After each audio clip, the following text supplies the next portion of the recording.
If you live in America, I believe there's never been a time more important than today for you and I to create wealth for ourselves. And let me explain to you what I mean by this. I don't mean wealth as in the Ferraris, the Lambos, the Porsches, the big houses, all that other stuff, although there's nothing wrong with that. I'm talking you and your family being financially free, financially set, so you go to sleep at night comfortably knowing all the major decisions of your life, they're going to be taken care of. So why am I saying today is the most important time? Here's why.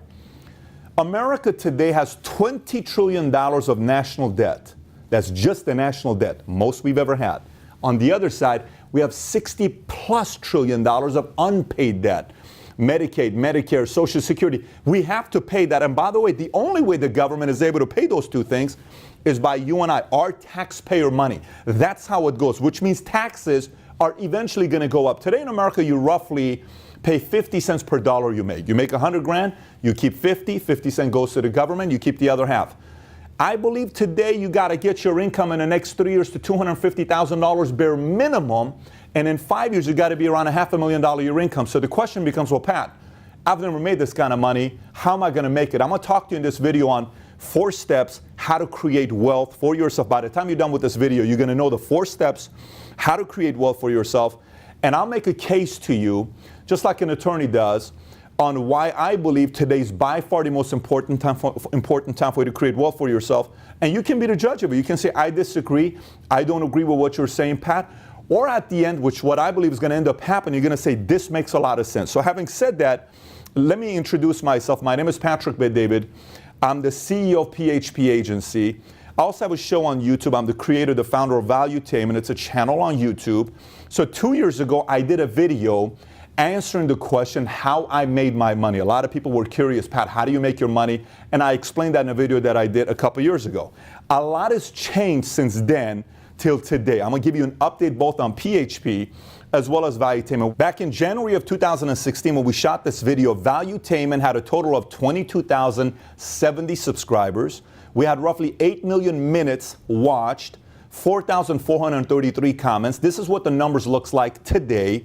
We have roughly 450,000 subscribers, 200 million minutes watched, and 85,000 plus comments on Valuetainment. So aside from these stats that you see with Valuetainment growing, we've had a lot of different guests on Valuetainment: Mark Cuban, Magic Johnson, Wayne Gretzky, John Calipari, Tim Grover, Clint Hill. The list goes on. It's been now taught at many different universities around the world. It's exciting what's taking place with Valuetainment. But let me tell you about PHP front and what's been taking place with that. PHP, when I did the video 2 years ago, we had roughly 2,000 plus licensed agents. Today we have 5,000. We're in 49 different states. And recently, Oscar De La Hoya, the famous boxer, Gabriel Brenner, who is the first Mexican-born professional sports owner in America, very, very successful businessman, as well as Greg Sharon Atalaya Group, have invested $10 million into PHP, which you can find out about on Crunchbase. Last but not least, one of the things we're very proud of with PHP Agency is the fact that our top-line revenue has beaten the prior top-line revenue 10 quarters in a row, which is something we're very excited about. But having said that, all these successes, I want to take a moment and tell you something that's bothering me today. I have family, have kids, and this is really bothering me. You know, recently I went on a 6 or 7 week tour, and I went and spoke in front of 28 different cities in America. Thousands of people showed up, and it was a good time, but at the same time, it was good for me to kind of see the heartbeat of where America's at today. Let me explain to you what I mean by this. You know, my kids, every night I come home and I look at my 2 boys in the eyes. My daughter's a year old, so I don't yet do it with her, although I joke with her sometimes. But I look at my 2 boys and I ask them, I say, Daddy, what are the 4 things we focus on as a family? And they say, Daddy, we focus on lead, respect, improve, and love. I said, yes. I said, how about the other 2 things? Do we bully people? No. Do we get bullied? No. The part that bothers me today is I think the American people are being bullied today. And let me tell you by who. I think they're being bullied by the media today. And when I say media, I'm not talking Fox, I'm not talking CNN, MSNBC, I'm talking all of media. Because if there's one thing you need to know about media, media makes money based on 3 C-letter words: change, conflict, and controversy. They don't make money off good news. They make money off of bad news. Why? If you ask yourself, human nature, we have a tendency of sharing bad news, bad experiences more than good news. So media knows this. So they know how to dance with us and kind of make us spread news so they can get more platform and make money. Let me explain what I mean by this. during the last couple months. Tell me if any of these issues that I'm about to share with you, you've heard the TV, radio, newspaper, magazines talk about, and I want you to think about how many times you've heard it. Listen to this. Weinstein, okay? Kevin Spacey, Colin Kaepernick, NFL, Trump, Clinton, Russia. It doesn't matter what it is. Every day they're talking about topics that don't necessarily 100% affect 100% of all the Americans today. Why don't we talk about things that affect everybody? Things such as finance. Let me give you a stat for you to be thinking about. This is something that I would like to see the media talk about more. You don't even hear politicians talk about this a lot. Here's a stat I want to show you. This is a stat showing you what cost of living looks like today versus 1990. Now, the most recent stats I have is comparing 1990 to 2015. Now, I want you to think about this year as I go through these stats. During this 25-year period, we've had 2 Republican presidents, we've had 2 Democratic presidents. So this is not a Republican thing or a Democrat thing. This is an America thing, okay? So here's some stats. In 1990, if you wanted to send your kid to college, it cost you, 4-year college tuition cost $30,408. In 2015, $94,400. That's nearly tripling the cost of college. The average home price in 1990 was $101,000. Today is $220,000, more than double. Gas was $1.12. Today, $2.33. Some of you guys are listening to me saying $2.33. You're saying it's not $2.33. It's $3.20 in California, but this is 2015.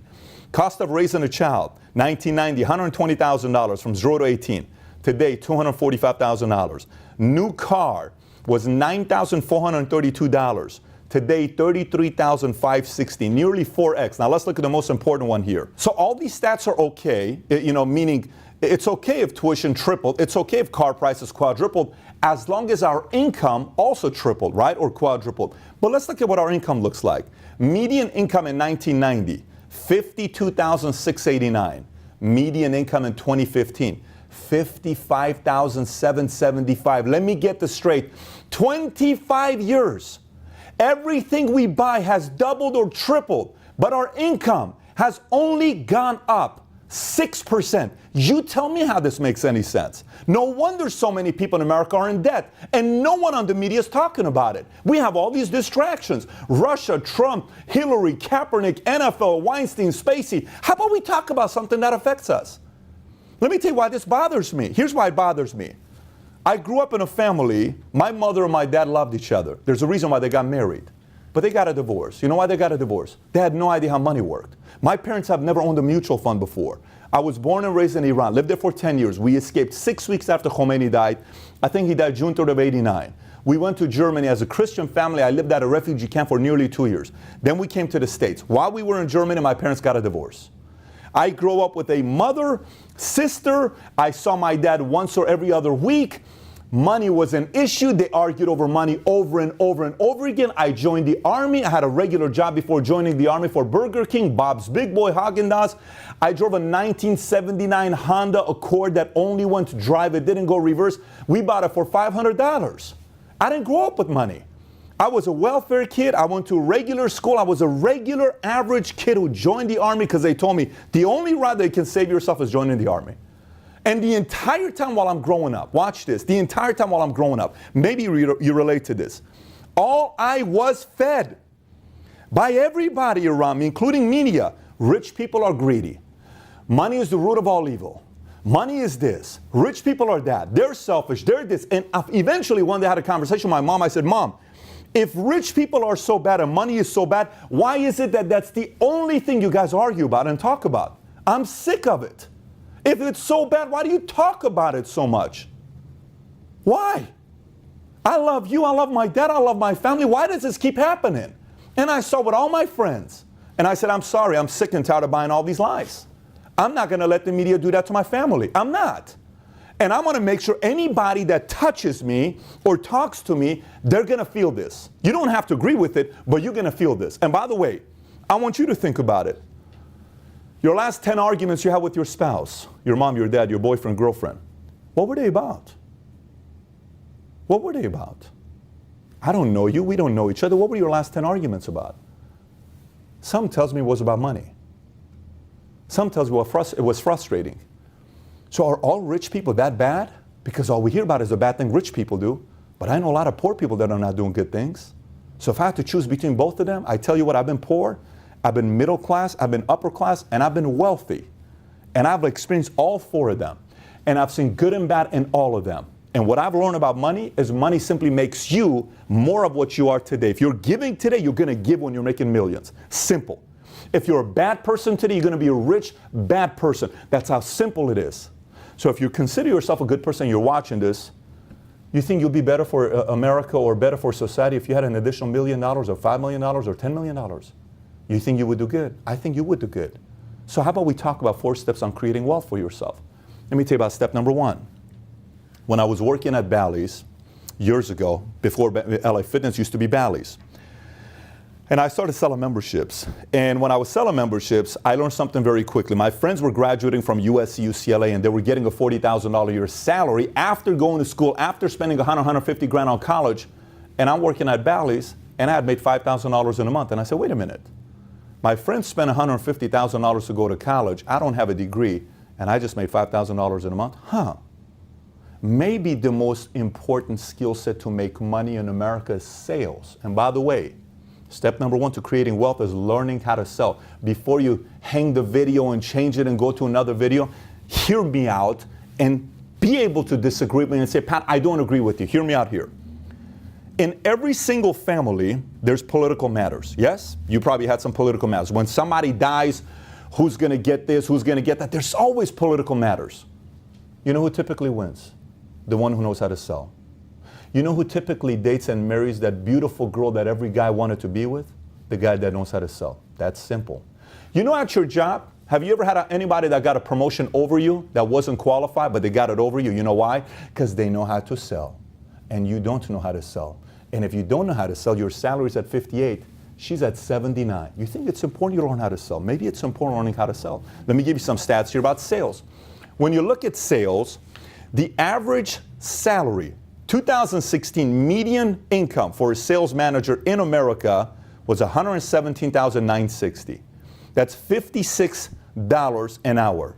Did you know 46% of salespeople never intended to become a salesperson, but they're glad they did? See, that's exactly what happened to me. I had never sold. I was a Hummer mechanic in the Army. I was a bodybuilder, and then all of a sudden I got into it. I said, you got to be kidding me. This is amazing. So step number 1 was getting into sales. What's step number 2 for creating wealth? Very simple. I want you to think about yourself, the wealthiest person you know. I'm not talking Buffett, Bezos, or Gates. I'm talking the wealthiest person you know. Who is that person, right? Can you think about that person? That person you're thinking about today, are they an employee or an entrepreneur? You probably said entrepreneur. If they're an entrepreneur, what makes you think you're going to be wealthy being an employee? Truly. What makes you think you're going to become wealthy being an employee? It's not going to happen. See, the biggest benefit America offers is if America was a company and they had a benefits program, the biggest benefit America offers is this system called capitalism that allows you and I to be entrepreneurs and build a business and make the kind of money you want to make, and no one's going to say, that's not a good thing. But the key is entrepreneurship. This is why America's got 41 million people living here as immigrants, while number 2 is Russia at 11 million. Why do we lead in immigration? No one comes to America for Section 8. No one comes to America for Affordable Health Care Act. No one comes to America for Social Security. Everybody comes to America for freedom of being able to live the American dream. What is the American dream? American dream equals entrepreneurship. Are you taking advantage of that big benefit that they offer in America? They offer this in America. By the way, you ever hear the same when people say, you know, all rich people are rich because they inherited their money? Really? Really? Is that really the case? Or is that another excuse because somebody doesn't want to go out there and do the work to make their money? Because according to Fidelity, 86% of millionaires in America are self-made. 86% of Americans are self-made. What does that tell you? That means only 14% of people got their money from their parents. The 86% that made their money, they made their own money. You can make your own money as well. It is not that difficult today in America to become a millionaire. It is not. It used to be. It's no longer that difficult, right? So number 2 is entrepreneurship. Let's look at number 3. So once I realized sales and entrepreneurship was the way to go, the other question I had to answer is, what industry do I not get involved with? Do I do real estate? Do I go into pharmaceutical sales? Do I go out there and do nutrition? What do I do? And I started noticing, maybe you have experienced this before. Do you have anybody in your life that maybe you graduated the same time as they did? Maybe it's a cousin or a friend. You graduated from high school same time, you guys got the same degree, or you didn't get a degree. And both of you work the same amount of hours, 40 or 60 hours a week, and you consider yourself a hardworking person. You work 60 hours a week, the other person works 60, 5 years, 10 years later, she's making $300,000 a year, you're making $72,000 a year. And you ask the question, why is that?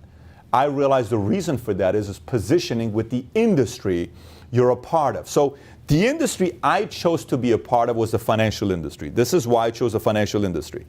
I told myself, if I'm going to get involved in any industry, why not get involved in the industry where at least I can learn on exactly how money works? I remember reading a book that said the difference between rich people and poor people is rich people want to learn about how money works and they learn their secrets of money. Poor people would rather spend their money on parties and they don't learn how money works. So I looked at it and I said, wait a minute, I have the habits of somebody that's poor and middle class.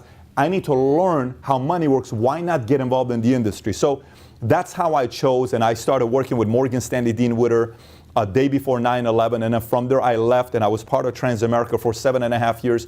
And then we started PHP Agency October of 2009 with 66 agents, which is now roughly over 5,000 licensed agents that we have in 49 states. But why the financial industry? This is what's taking place right now in America today. Which market needs our help? There are 4 generations that all have a different issue they're facing financially. The first one is millennials.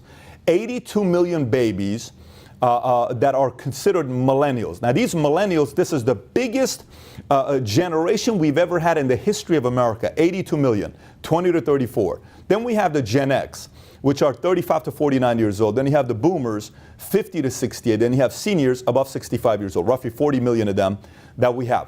The one thing that boomers and seniors have in common is they generally have something in place financially. The reason why they do is because back in the days, we used to believe in something called door-to-door.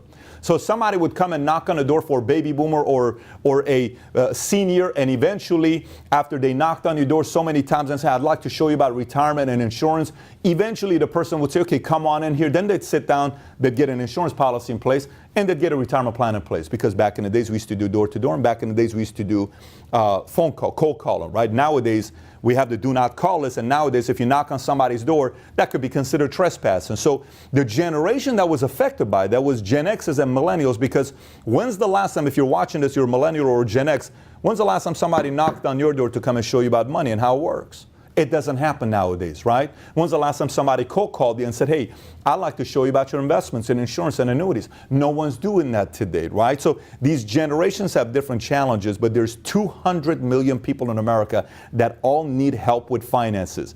The other thing to be thinking about is the following. I think both of us would agree that success of a business has a lot to do with timing. When you think about timing, this is one of the generations that you got to be looking at.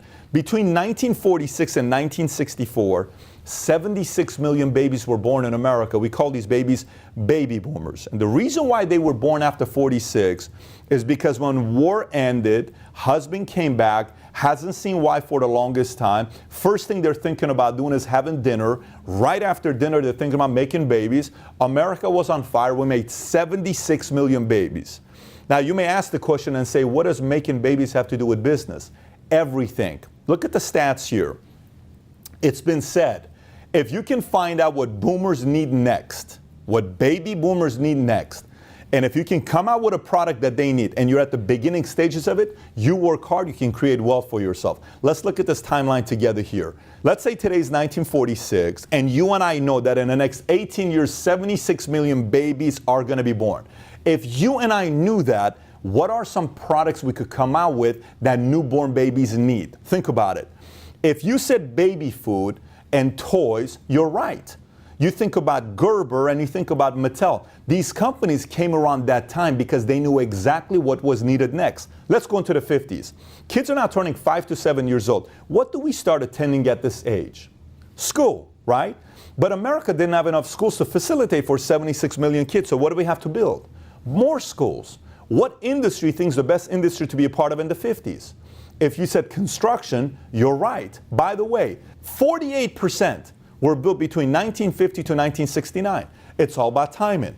If we go into the 60s, these kids are now turning 16 years old. What's the first thing on a 16-year-old mind?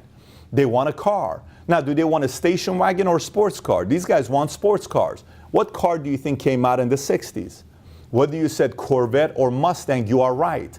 These companies realize 16-year-olds want a nice, fast supercar, and these companies started growing. 70s and 80s, these kids started turning 30 years old. Wife looked at the husband and said, honey, I'm sick and tired of renting. Let's buy a house. Real estate took off. And last but not least is today. See, these baby boomers are no longer babies today. They're now 50 to 69 years old. What do you think they're thinking about? They're thinking about retirement. What do you think they need most? They need help with financial advice on what to do with their retirement. You see, Boston College recently said that there's roughly going to be $41 trillion. Let me say it again. $41 trillion that will be transferred from baby boomers to the next generation. You hear a lot of people use the B word. This is the T word. $41 trillion that's going to be transferred. What does that tell you? What that tells you is we need more agents in the industry. And as you look at this next slide here, this is what you see. In America, back in 1970, we had roughly 204 million people living in America. And we had 500,000 licensed agents in 1970. Today, our population is 316 million. These are stats from 2013 from LIMRA. And we have 149,000 licensed agents. Isn't that interesting how the population has increased, but the number of agents has decreased? Let me explain to you what this means.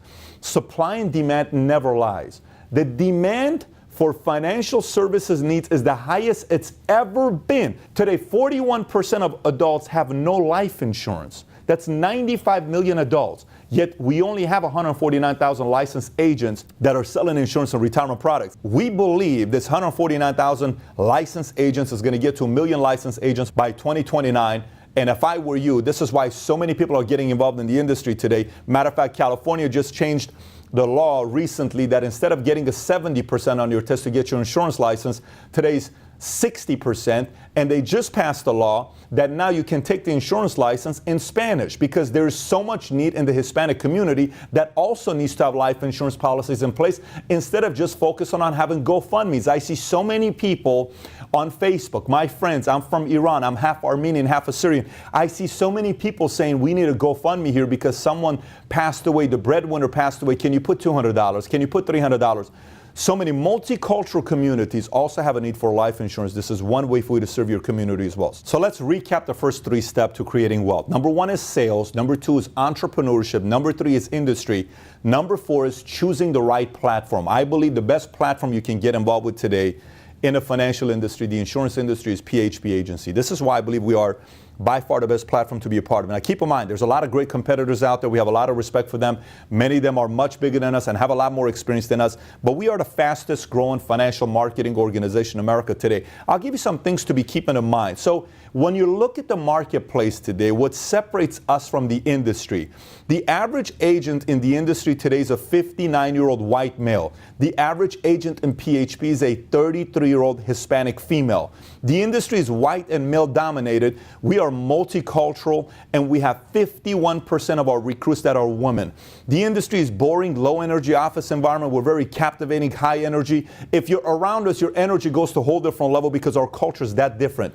Industry is using old marketing tactics. We're using innovative marketing tactics. The industry has quotas. We don't have quotas. Their vesting period takes 2 to 10 years for you to actually own your book of business. With us, you only need to be with us for 12 months, be a field associate to be vested for whatever policies you ever write. The industry wants you to only build a company brand. With us, we like you to build a company brand, and we teach you how to build your own brand on social media. The industry promotes through politics. We simply promote through performance. So that's the one thing that separates with us in the industry. The other thing that separates us, the fact that we are very much focused on technology. I don't think anybody in the marketplace is focused on technology within our industry as much as we are. That's one of the reasons why I brought Thomas Ellsworth, who is our president. Tom's background prior to becoming the president of PHP, he used to be part of Jamdat. Many years ago, they made games for phones. They were the first company that made games for phone. You may remember Jamdat Bowling. I remember when Tom talked about how he and his owners, they bought Tetris. If you play the game Tetris, they own Tetris. They eventually sold Jamdad to EA Sports for $680 million. Tom comes from the world of technology. He was a former founder of Premier Digital Publishing that he sold to HarperCollins, and he was a former CEO of GoTV, where they sold that company as well.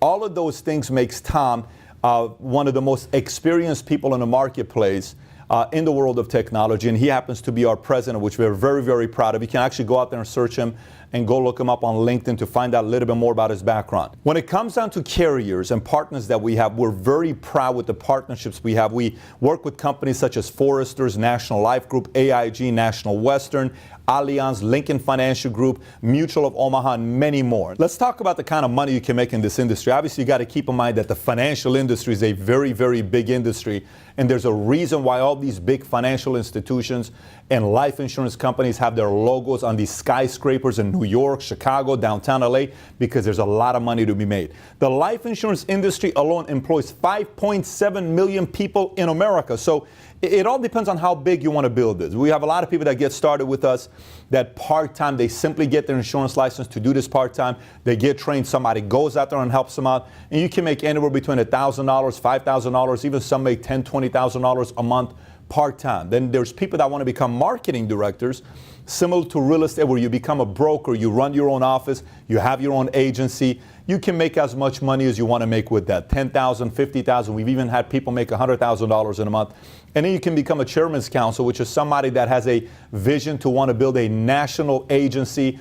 And that kind of income can go into the multi-seven-figure income if you do it right. It's a lot more work. It's going to take a lot more effort. But if somebody thinks big enough to want to do that, that life can be there for you to go out there and make that kind of money. Outside of the kind of money you can make with PHP, I want to talk to you about one of the main factors why we're getting so many leaders across the country, matter of fact, around the world, that want PHP to come to their cities and their states, and they want to be leaders representing PHP in their communities. We offer a wealth equity program with step number one is vesting. If you're with us for 12 months, you're a field associate, you're vested. Number two is being able to sell your own agency. So say you're with us for 5, 10 years, 10 years later, your business is generating $2 million of income, and you want to sell that to somebody offers you $6 million, $5 million, you want to sell it, you're more than welcome to sell it as long as you meet the guidelines, but you can sell your agency. And last but not least is offering a equity program within the company, which means you're getting shares of the company. And the reason why we did this, we currently have over 30 leaders that own a piece of the company. The reason why we did this is because we wanted our field leaders, yourself, to treat this company in a way that is your own company. I think a lot of times people work for other companies and they may get profit sharing or bonuses, but there's a big difference between that and owning a piece of the company. That's one of the things that we offer to you. So the person that told you about this video, you can actually ask them to send you the compensation video that gets into details. And in that compensation video, I actually explain everything with our compensation video to the T. I won't be doing it in this video. So having said that, the part that we're slightly different in a big way with everybody else is if you work with us and you hang out with us one time, it won't be the last time you do it. You're going to want to do it second time, third time, fourth time, fifth time, because we like to have fun. I mean, we'll do weird things. When I say weird things, we'll run a contest and we'll say, we're going to Dubai.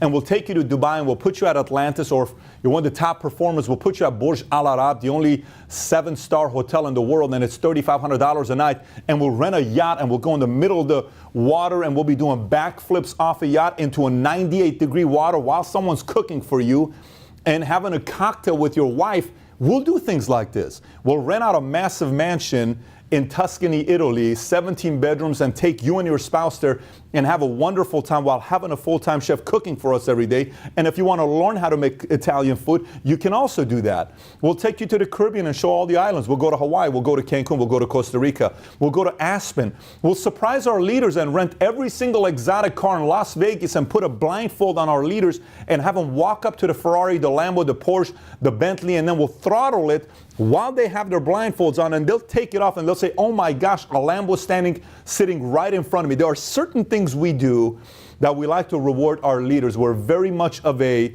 sports-minded, competitive environment. So if you're a former athlete, you will definitely like working with us as a company. We have contests that resemble a lot of the sports contests that you'll see out there. So for those of you that are athletes, that you truly love to compete, and if you really think you're a competitor, I challenge you to want to come and compete with some of our leaders. Our guys know how to compete, and they do it in a way that's fun, yet at the same time, they do it in a way that brings out the best of everybody. So now that I've told you about the 4 steps on how to create wealth for yourself with sales, entrepreneurship, industry, platform, I want to kind of tell you what's happened to my life with this industry. You know, when I first got involved in this business, I didn't come from a lot of money myself.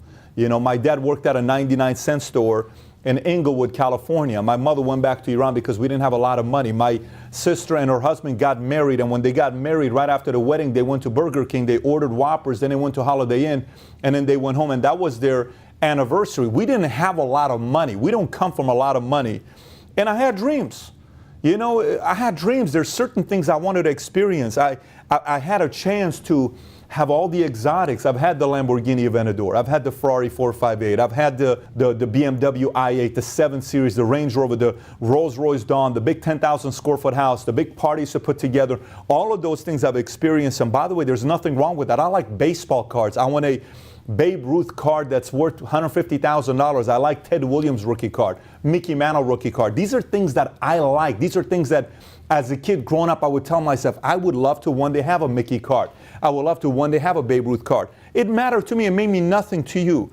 But I'm going to tell you, even though I've had dinner at the most wildest places with Prince Edward, with political people, with people that are very powerful billionaires, with people in Hollywood. These are great experiences that I've had. The thing that money's been able to do for me and my family that probably means the most is the following. I remember my dad had one of his heart attacks. My dad's had a lot of heart attacks in his life. He's had 13 heart attacks, 6 angiograms, 6 angioplastics, 3 stents in his heart. But this one heart attack he had that really changed me was at UCLA Medical Center. I went there and I walked upstairs and I saw how he was being treated. It was just regular. My dad had lost 20 or 30 pounds that time. And I look at the man who's been the most powerful man in my life, and he's weak. And it totally messed with my head. It bothered me in a major way. I got upset. My dad's trying to calm me. And I said, Dad, it's okay. I love you. I went in the car downstairs. I was driving a Ford Focus at that time. I sat in the car and I cried straight for 30 minutes. And let me tell you why I cried. I didn't cry because I was, you know, oh my gosh, my life is this. I cried because I was so annoyed and disappointed with myself that I'm able to walk, I'm able to talk, I'm able to see, hear, taste, feel, and I'm sitting here wasting my life while my dad is upstairs, could possibly die because he had this big heart attack, and I'm not doing anything about it. I was so disappointed with myself. I was so furious with myself. Went home, woke up the next day, and I was so determined after that night that I was going to make this thing work for my dad, and he was never going to be in a bed like that, and he was never going to work at that 99-cent store ever again. Fast forward a few months after that, I got promoted to a marketing director position, a broker position. My dad was right there. We were at Queen Mary Ballroom when this happened. At that time, my current wife was also there, but she was in a different relationship. I was in a different relationship, and you know, she was there witnessing me walking across the stage. We did not know that 5.5 years later we were going to date, and then we were going to get married, and then we were going to have 3 kids together. And she's in tears. We were great friends, and my dad is there. My dad sees me walking across the stage, and the gentleman, he asked me a question. He said, so why'd you do this business? I said, I wanted to be able to retire my dad so my dad never had to work at this 99-cent store ever again. And I went in the car and I told my dad in front of everybody that night when we drove home, it was emotional, it was weird, very strange. A couple months later, I took him to Hawaii. He's been to Hawaii now 8 times. I've taken him all over the world. I've taken him to Laker games, surprised him while he sat right next to Kobe Bryant. And we've done so many random things. The last time my dad paid for dinner, movies, food, or anything for me was May of 2004, because that mattered to me. I wanted to do something about that. And then when I had kids, I wanted my kids to go to private schools. I wanted my kids to have the right mentors, the right teachers, the right tutors. I wanted to find out what these guys liked the most and what did they gravitate the most. I wanted to invest into that, so they're able to experience certain things that maybe daddy wasn't able to experience. And I wanted these things for myself. And some tells me you do as well. Some tells me you also want to be able to do those things for the people that you love the most. Some tells me privately, when you watch movies like Braveheart, when you watch movies like Gladiator, and you see these stories of redemption, while the hero at the end redeems himself, while the hero at the end faces themselves, stops making excuses and justifying all these reasons why they're not winning, and they finally face their fears and they make it happen. And you get emotional, just like I do. I wanted to be there for my family. I think you want to be there for your family as well. I don't know you, we've never met before. But if you're somebody that resonates with anything I told you in this video today, I cannot wait to meet you. I cannot wait to have you be part of our firm. And if you're right now looking at this saying, you know, a lot of this stuff makes sense to me, maybe get back with the person that sent this video to you. Maybe if you want a second opinion, share this video with your husband, with your wife, with your boyfriend, girlfriend, mom, dad, and say, what do you think about this? Do you believe any of this stuff? Does any of this stuff make sense? Get a second opinion from somebody. Maybe they're going to tell you, honey, don't do anything with this company. That's okay. We're okay with that. But share it with somebody else to get another opinion about it. Whether you do or not, this is one thing I do know for a fact. Whether we do business together or not, I certainly hope that you realize what is taking place today in America, it is very important for you to become financially free. If you do choose to get involved in the financial industry, my hopes are that you make a decision to run with us here at PHP. So one of these days I get a chance to meet you and we can go out there together, do something that's never, ever been done before, and we're able to witness all of your dreams becoming a reality for the people that matter the most to you. With that being said, thank you so much for watching. Again, I cannot wait to meet you one of these days. Take care, everybody. Bye-bye.